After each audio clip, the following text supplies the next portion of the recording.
Barang siapa yang mengenal dirinya, maka ia akan mengenal Tuhannya. Ali bin Abi Thalib. Di zaman ini, kita hidup dalam keretakan. Dunia tidak lagi tenang.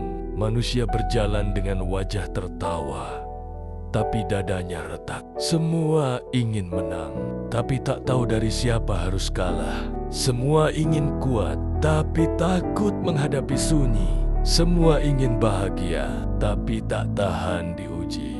Kita sedang berada dalam pusaran. Gelombang datang bertubi-tubi, dari luar dan dari dalam. Ketakutan, kekecewaan, kemarahan, dan rasa hampa yang tak bisa dijelaskan dengan kata-kata. Dan di tengah semua itu, kita dituntut untuk tenang. Tapi bagaimana mungkin kita tenang ketika dunia sendiri tidak tenang? Pertanyaan itu tak bisa dijawab oleh para motivator yang hanya menjual semangat kosong. Ia hanya bisa dijawab dari dalam, dari suara jiwa yang mendengar bisikan langit, dari hati yang mengerti bahwa ujian bukan untuk dihancurkan, tapi untuk disucikan.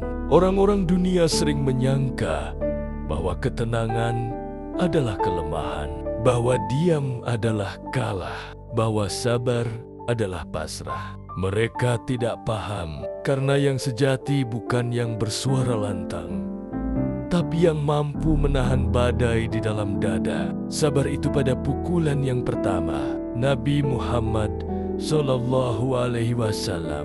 Sabar bukan ketika semuanya reda, tapi justru saat badai pertama datang, saat kehilangan merobek, saat pengkhianatan melukai, saat dunia seakan berkata, hancur saja kamu. Disitulah ketenangan lahir, bukan dari logika, tapi dari iman, bukan dari teori, tapi dari dizik. Ibnu Athaillah berkata, kegundahan hati itu berasal dari satu hal.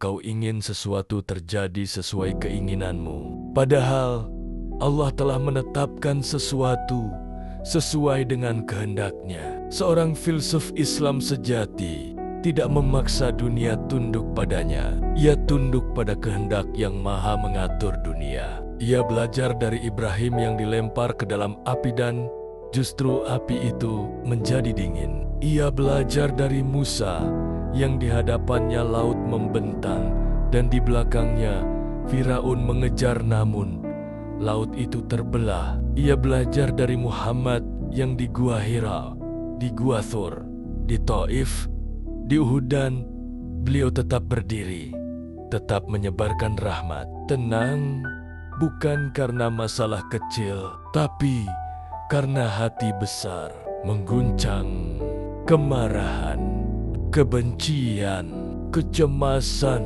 kesombongan.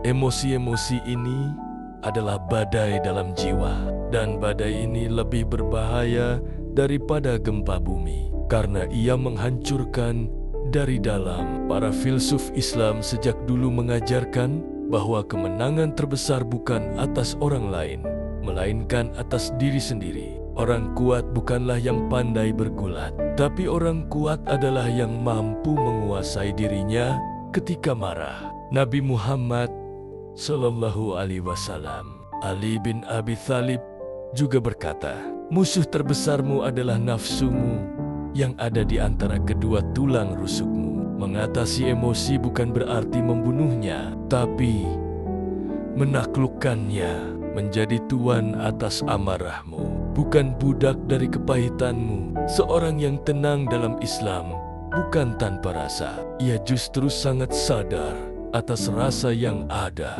namun tidak dikuasai olehnya. Ia tahu amarah boleh hadir, tapi jangan tinggal. Takut boleh datang, tapi jangan dijadikan rumah. Kesedihan boleh mampir, tapi jangan dipeluk terlalu lama. Sebab setiap rasa adalah ujian, dan ujian bukan untuk diperturutkan, tapi untuk dilewati. Jangan bersedih atas apa yang luput darimu, dan jangan bergembira secara berlebihan atas apa yang diberikan padamu. Quran.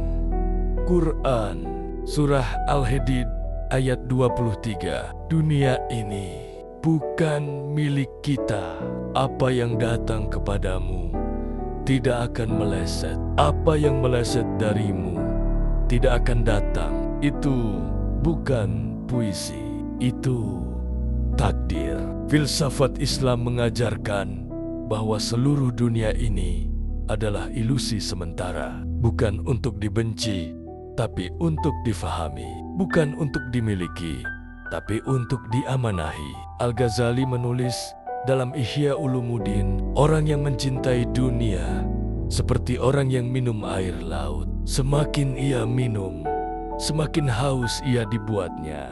Kita diajari untuk hidup di dunia, tapi tidak diperbudak olehnya. Kita bekerja, kita mencari, kita mencintai. Namun semua itu kita letakkan di tangan, bukan di hati.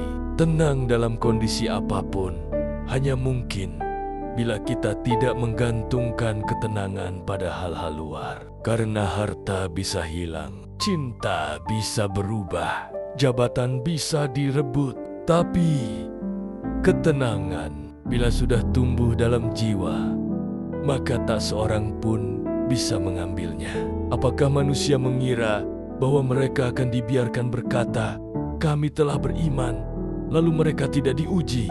Quran Surah Al-Ankabut ayat 2. Jangan kira karena kamu beriman, maka kamu bebas dari luka. Justru karena kamu beriman, maka kamu diproses. Allah tidak ingin kamu hancur. Allah ingin kamu dibentuk seperti besi yang harus dibakar untuk menjadi pedang, seperti tanah liat yang harus dibentuk untuk jadi bejana, seperti hati yang harus disayat luka agar mengenal makna. Kita ini bukan manusia yang biasa. Kita ini hamba yang sedang ditempa, dan hanya hati yang tenang yang bisa mendengar pesan dari ujian. Hanya jiwa yang kuat yang mampu berkata, "Ini bukan akhirku. Ini awal dari aku yang lebih dalam, lebih matang, dan lebih hening." Apa yang menimpa orang mukmin berupa kelelahan, sakit, kekhawatiran, kesedihan, gangguan, bahkan duri yang menusuknya, kecuali Allah akan menghapuskan kesalahannya karenanya. Tar, Bukhari, dan Muslim. Kita terlalu sering mencari kekuatan dari luar, dari banyaknya pengikut, dari jumlah uang di rekening, dari pujian orang lain, dari validasi dunia yang tak pernah benar-benar peduli. Tapi kekuatan sejati bukan berasal dari siapa yang memelukmu, melainkan siapa yang tetap bisa kamu peluk dalam dirimu ketika semua orang pergi. Filsuf agung dari Andalusia, Ibnu Hazm, menulis, barang siapa mencari kemuliaan pada sesuatu yang akan lenyap, maka ia akan binasa bersamanya. Tenang bukan tentang mendapatkan yang kamu inginkan. Tenang adalah ketika kamu bisa bersyukur, bahkan saat yang kamu inginkan direnggut darimu. Ketenangan bukan hadiah dari luar. Ia adalah hasil dari proses panjang di dalam, dari jatuh dan bangun, dari kecewa dan mengampuni, dari dihina dan diam, dari dikalahkan dan tetap istiqomah. Kita belajar menjadi kuat bukan karena kita tak terluka, tetapi karena kita tidak menyerah pada luka. Tidak semua orang diberi kemampuan untuk tenang dalam badai. Sebagian orang memilih panik, sebagian lari, sebagian meledak, sebagian menyalahkan takdir. Namun, sebagian memilih diam, menunduk, menerima, lalu melangkah dalam senyap. Itulah jalan sunyi para jiwa yang dipilih. Berjalanlah di bumi dengan rendah hati. Quran Surah Luqman ayat 18. Mereka yang hatinya sudah disentuh langit tidak lagi membutuhkan banyak keramaian. Mereka sudah cukup dengan Allah, cukup dengan dizikir yang terus berputar dalam dada, cukup dengan kesadaran bahwa semua yang terjadi ada dalam genggamannya. Imam Ja'far As-Shadiq berkata, seorang mukmin itu seperti timbangan. Semakin bertambah imannya, semakin bertambah pula ujian padanya. Jalan ini tidak mudah, tapi ia mulia dan tidak semua orang dipanggil untuk menjalaninya. Jika kamu merasa hidupmu lebih berat dari kebanyakan orang, mungkin karena Tuhan percaya kamu bisa menanggung lebih banyak. Ada saatnya kita harus berhenti melawan, bukan karena kalah, tetapi karena kita sedang diajari untuk menerima sunyi, bukan musuh. Ia adalah jendela menuju cahaya yang lebih dalam. Kesendirian bukan kutukan.